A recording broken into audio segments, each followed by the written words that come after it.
walked together through masks and shadows.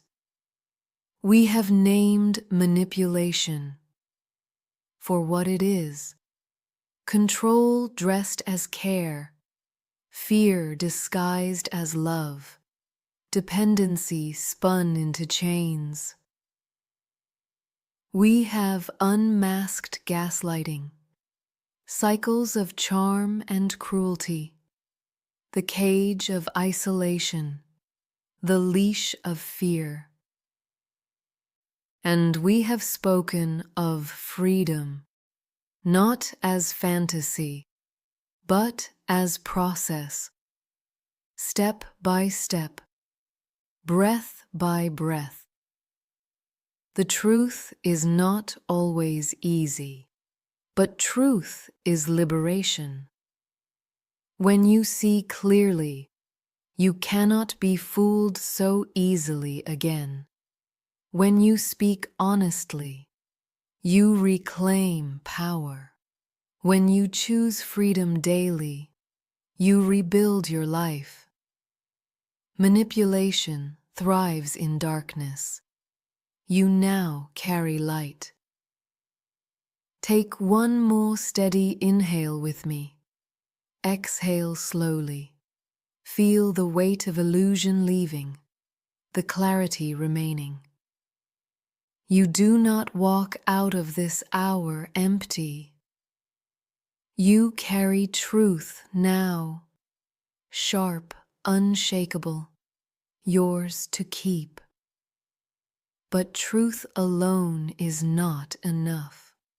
It must be grounded in wisdom. It must be carried into healing. And that is where we go next. At 7 p.m., Uncle Marvin will meet you. His voice carries the deep roots of Southern wisdom, the strength of generations who endured, and the healing of stories that hold both pain and resilience. Where I have shown you how to break the grip of control, he will show you how to mend what was broken, how to anchor yourself in heritage, faith, and healing. So breathe once more. Inhale clarity, exhale readiness, and step forward from breaking free to building whole.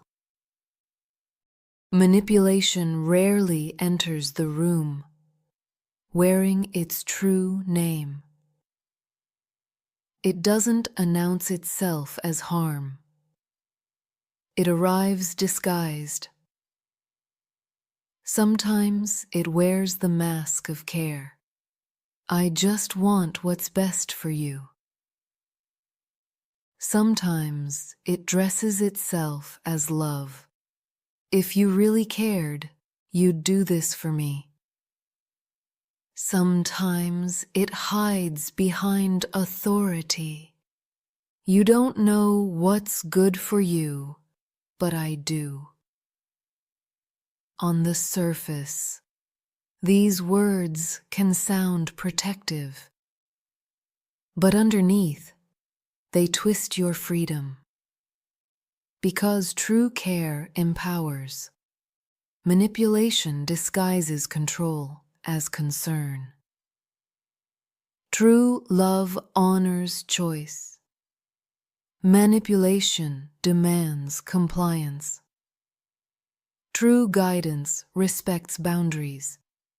Manipulation erases them. So, the first step is recognition. Not everything that looks like care is care. Sometimes it is a costume. And the sooner you learn to see the mask, the sooner you can protect yourself. Manipulation is powerful because it does not always shout. Often it whispers, "You owe me. No one else will love you like I do. If you leave, you'll regret it. These are the hooks, phrases designed to sink into your fear, your guilt, your longing to belong.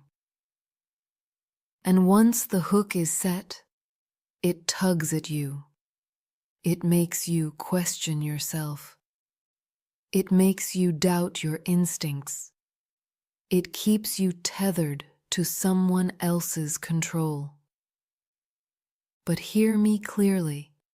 Those hooks are not truth. They are tactics.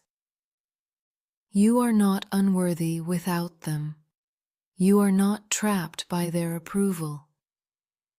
The hook only holds if you agree to keep carrying it. This is why awareness is everything. Because once you see the pattern, once you name it, the power begins to dissolve. Not all at once, not without pain, but slowly, steadily, clarity weakens the chain. So start here. When words feel heavy on your chest, ask yourself, is this love or is this leverage? Because manipulation thrives in disguise, and you are learning now to strip away the mask.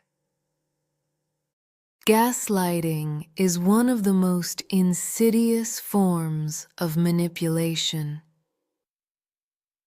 It doesn't just challenge your opinion, it attacks your reality. It sounds like, "That never happened. You're too sensitive. Everyone thinks you're overreacting." Over time, these phrases are not just words. They are weapons. Because gaslighting plants doubt, not about the situation, but about you. It makes you question your memory. It makes you distrust your feelings. It makes you wonder, am I the problem? And that is the manipulator's goal, to weaken your confidence until you lean on their version of reality. Gaslighting works only if it isolates you. If your voice is the only one in your head, you can be convinced you're losing touch. So the first antidote is this: document your truth. Write things down. Keep records of what was said, what was promised, what actually happened. Not because you owe proof to them, but because you owe clarity to yourself. The second antidote: bring in trusted witnesses. Friends, therapists, communities who can remind you, no, you're not crazy. Yes, this really happened. Yes, your feelings make sense. The third antidote: practice saying the words, "I know what I experienced." Even if your voice trembles, each time you repeat it, you reclaim ground. Gaslighting is a war on your perception. But perception can be rebuilt. Step by step. Breath by breath. Remember this: the fact that you question yourself is not evidence that you're broken. It's evidence that someone tried to break your trust in you. And every time you choose to affirm your own reality, you weaken their grip. Gaslighting is powerful, but truth, once named, is stronger. Manipulation rarely begins with cruelty. It begins with charm. The compliments flow easily. The attention feels intoxicating. The gestures are grand, as though you've finally been chosen, finally been seen. This stage is deliberate. It builds attachment quickly. It convinces you that this connection is rare, that you must not lose it. The hook is set in the sweetness, because once you are invested, once you feel special, you are easier to control. But soon, the charm shifts. Little criticisms creep in. That warmth grows conditional.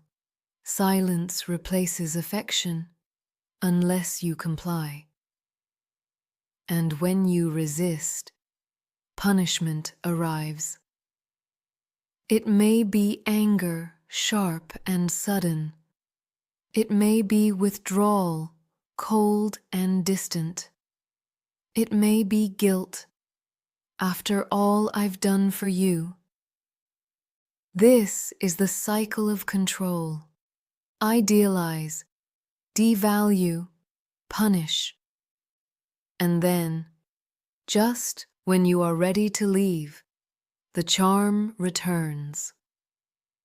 A sudden apology, a tender gesture, a reminder of the sweetness that hooked you in the first place. And so the loop begins again. What makes this cycle dangerous is not just the harm itself. It's the hope, the belief that the good version is real and the cruelty is the exception. But hear me clearly. The cycle is the truth. The inconsistency is the control.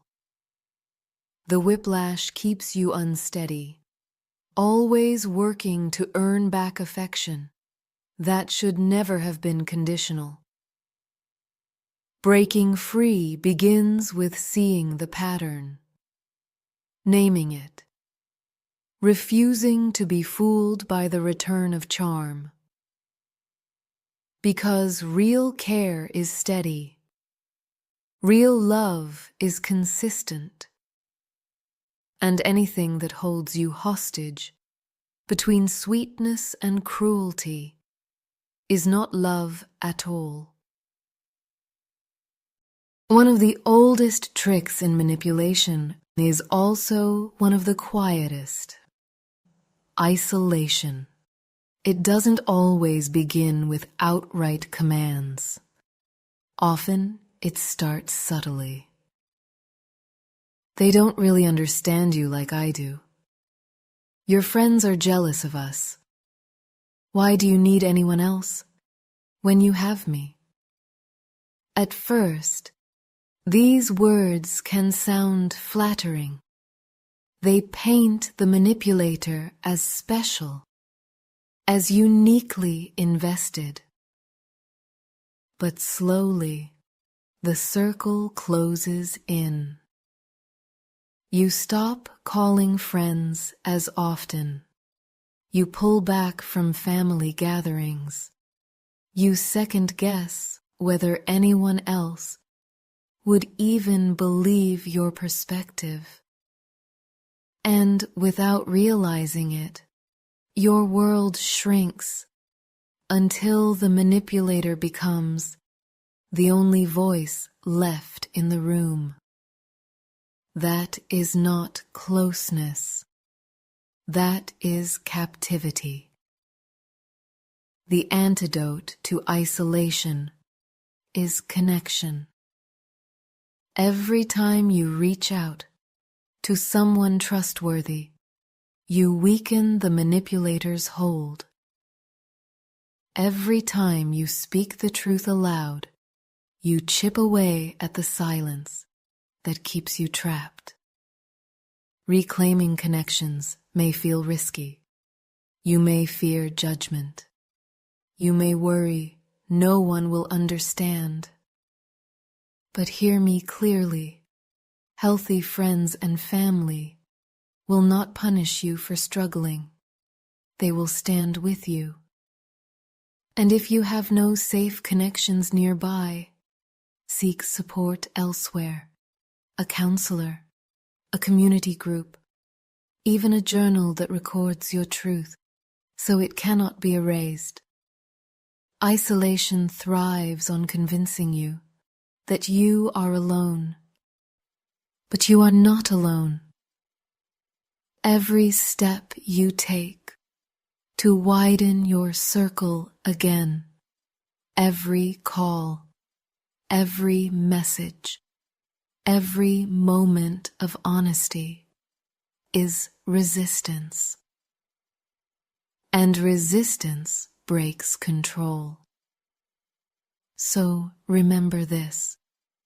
Love will never cut you off from the people and practices that keep you strong. If someone is shrinking your world, it is not love. It is manipulation. And you deserve freedom. Manipulators often use what you need most as their strongest tool. Sometimes it's money. They pay the bills, then remind you every day, "You'd be nothing without me." Sometimes it's emotional support. They comfort you one moment, then weaponize your vulnerability the next. "After all I've done for you, how dare you question me?" This is leverage, turning what should be care into a chain. It works because it strikes at your survival, your belonging, your deepest fears of being abandoned. But hear me, true support does not demand your silence. True care does not hold you hostage. If love comes with constant debt, it is not love, it is leverage. The first step in breaking free is to name it. Say the words clearly. This is not help. This is control. The second step is to begin reclaiming what was used against you. If it is financial, start small. Save a little. Learn what independence could look like. Build options quietly if you must. If it is emotional, build new sources of support. Friends, communities, professionals who remind you that your worth is not tied to one person's approval. And if it is both, recognize that the manipulator will tighten their grip as you step away. That resistance is proof of their fear, not your weakness. The goal is not to repay their help. The goal is to see clearly. Help that demands obedience was never help at all. Leverage loses power the moment you realize you are allowed to need, to ask, to grow, without being chained by guilt. So breathe deeply. Exhale the debt that was never yours. Your needs are not flaws. your dependence does not make you unworthy. And anyone who twists your needs into shackles is not protecting you. They are protecting their control. And you deserve freedom. When charm and guilt are not enough, manipulators reach for fear. Sometimes it is loud, yelling, slamming doors, threats of leaving, threats of violence.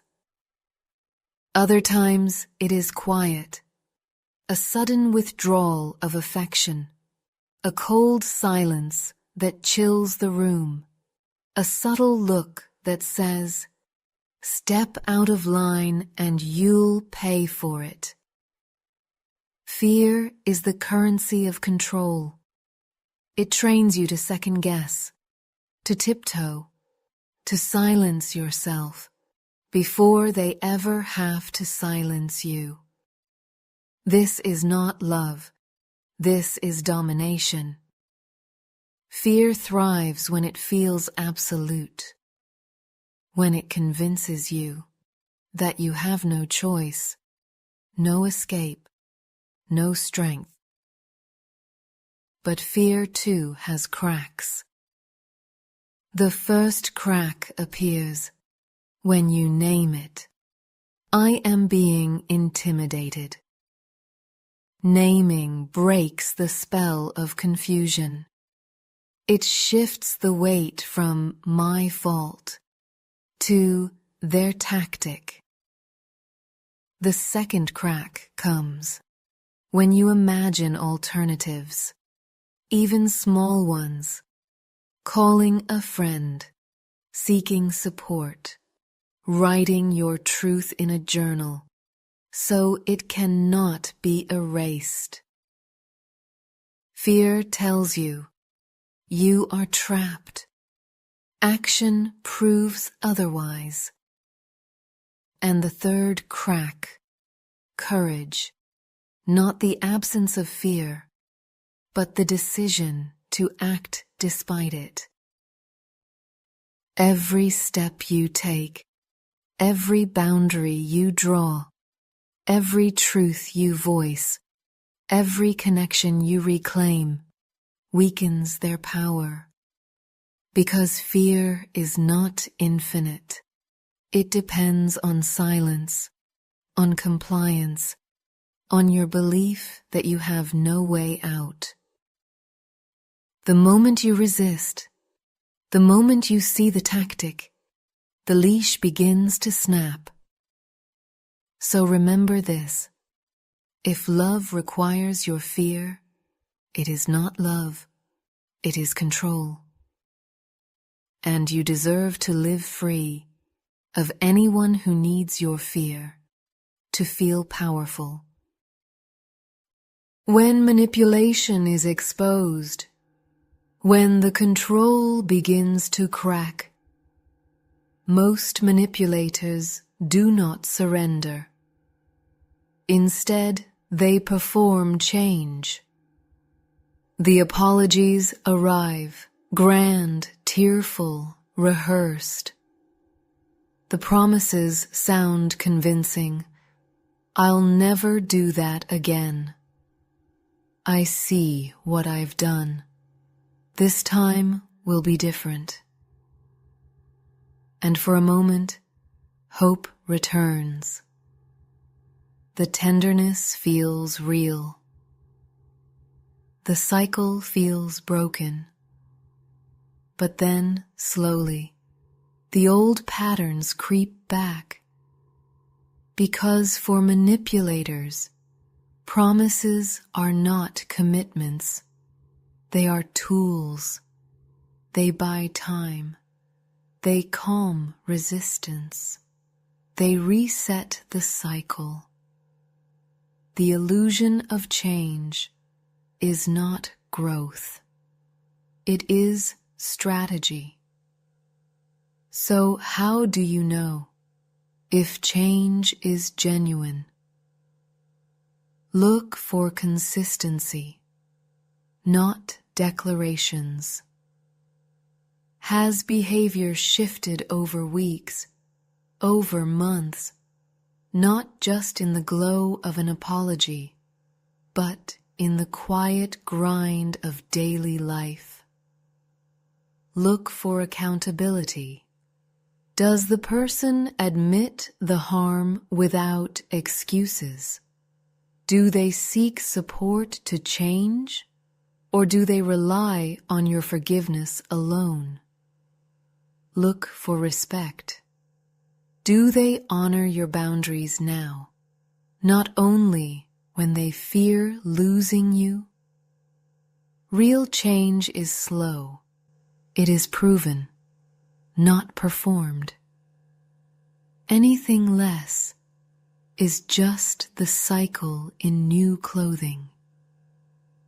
So when the words sound perfect, but the actions remain hollow, trust what you see. Because true change does not need convincing. It shows itself quietly, consistently, until safety grows again. And if safety never grows, then the change was never real. Do not be fooled by the illusion. Hope is powerful, yes, but hope without evidence keeps you chained. So hold on to this. Love proves itself in action, not in performance. Nothing less than the real thing. One of the manipulator's greatest victories is teaching you to silence yourself. Every time you swallowed words to avoid conflict, every time you bit back truth because you feared the reaction, every time you stayed quiet just to keep the peace, that silence becomes a cage. At first, it feels like survival, but over time, it becomes self-erasure. You forget the sound of your own needs. You begin to doubt that your voice even matters. And that is exactly what manipulation wants. Your silence. Because silence protects their power. Reclaiming your voice begins small. It doesn't start with shouting. It starts with whispering truth back to yourself. Try it. I felt hurt. I need space. I deserve better. Say the words aloud, even if no one else hears them yet. Then practice with safe people, a friend who listens, a therapist who validates, a journal that holds your truth without interruption. Notice how it feels in your body when you speak honestly, perhaps shaky, perhaps freeing. With time, the words grow stronger. The cage begins to crack. And when you finally speak, in the presence of the manipulator, clear, firm, unapologetic, you reclaim the power they tried to take from you. Your voice is not a weapon. It is your birthright. And every word you speak, in truth and self-respect, is a step toward freedom. So remember this: silence was survival then. But now, your voice is the path forward. And no one, no matter how skilled in manipulation, has the right to take it from you again. Many people imagine freedom as a single moment, bags packed, doors slammed, a dramatic goodbye. And yes, sometimes it looks like that, but more often, freedom unfolds quietly. It begins with awareness, naming the manipulation. It grows with preparation, building resources, reconnecting with support, strengthening your inner voice. And then it takes shape in steps, a conversation spoken with new clarity, a boundary held, a decision made without permission. Freedom is not just leaving a person, it is leaving the pattern. And patterns don't always fall in a day. So, if your process feels slow, don't confuse that with failure. Every small act of reclaiming yourself is freedom in motion. So, how do you measure freedom? Not only by the distance between you and them, but by the closeness between you and yourself. Ask yourself, do I trust my perceptions more today than I did yesterday? Do I feel safer to speak my truth out loud? Do I make choices now that once felt impossible? That is freedom. Because freedom is not just external, it is internal. It is the moment you realize their voice no longer overrides your own. It is the day you wake up and your first thought is not, how do I keep them happy, but what do I need today? It is the hour you take a breath, make a choice, and feel no fear of punishment. That is freedom, and it grows, step by step, breath by breath. So, if you are still in process, hold steady. Freedom is not a finish line. It is a practice. And you are already living it. Each time you take